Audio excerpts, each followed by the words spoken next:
নমস্কার, আপনারা দেখছেন নিউজ টুডে। আপনাদের সঙ্গে এই মুহূর্তে রয়েছে আমি পড়শিয়া। চোখ রাখছি মুহূর্তের গুরুত্বপূর্ণ খবরের দিকে।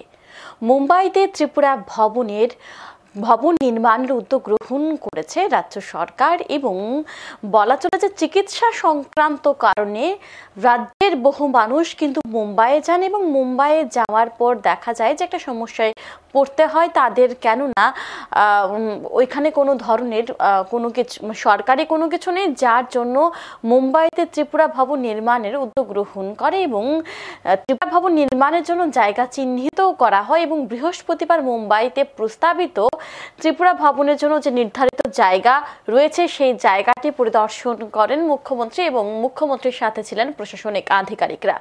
প্রস্তাবিত ত্রিপুরা ভবনের জন্য নির্ধারিত জায়গা পরিদর্শনের পর সংবাদ মাধ্যমের মুখোমুখি হয়ে তিনি জানিয়েছেন শুনবো একবার।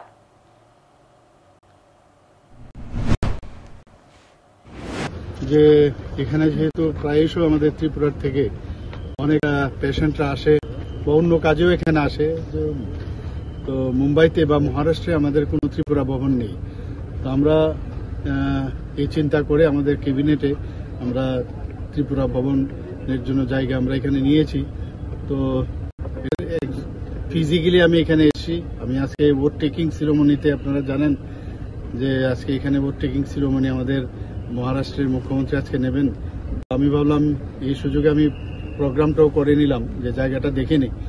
তো দেখে খুব ভালো লাগলো, খুব লুক্রেটিভ জায়গা আর খুব কাছে, এখান থেকে 4-5 কিলোমিটার হবে ওই আমাদের টাটা ক্যান্সার হসপিটাল যেটা আছে।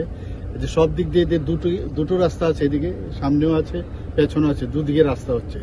এবং এখানে সিকিম থেকে আরম্ভ করে অন্যান্য কয়েকটা স্টেট ওনারাও নিয়েছেন। তো আমি আশা করি যে এটার যে স্ট্রাকচার বা ওটার যে ডিজাইন বানানো হয়েছে, আমি দেখেছি 1-2 জায়গায় হয়তো বা আবার কথাবার্তা বলে একটু মডিফাই আমরা করব।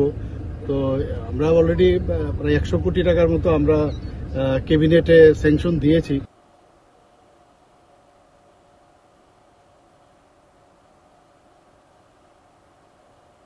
ত্রিপুরা ভবনটি নির্মাণ হয়ে গেলে রাজ্যের মানুষ মুম্বাইতে যাওয়ার পর থাকার ক্ষেত্রে সুবিধা হবে বলে তিনি আশা ব্যক্ত করেছেন। এখন সময় বিরতির, সঙ্গে থাকুন।